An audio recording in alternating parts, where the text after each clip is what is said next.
കരിപ്പൂർ സ്വർണ്ണക്കടത്ത് കേസിൽ അഡ്ജുഡിക്കേഷൻ നടപടികളിലേക്ക് കടന്ന് കസ്റ്റംസ്. രണ്ടാം പ്രതി അർജുൻ ആയങ്കിയുടെ മൊഴി രേഖപ്പെടുത്തി.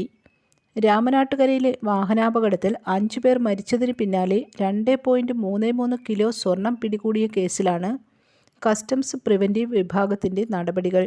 2021 ജൂൺ 21 പുലർച്ചെ രാമനാട്ടുകരയിൽ സ്വർണ്ണക്കടത്ത്, കവർച്ച, കൊട്ടേഷൻ സംഘങ്ങൾ തമ്മിലുള്ള ചേസിനിടെയുണ്ടായ അപകടത്തിലാണ് 5 പേർ മരിച്ചത്.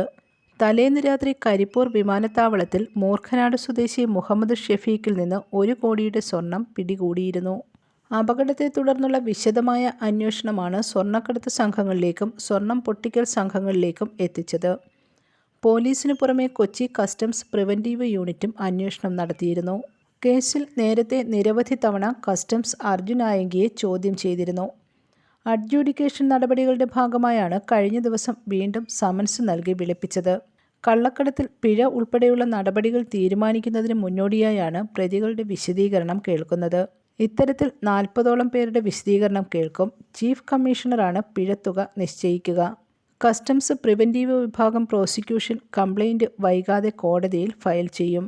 News desk, press Malayalam.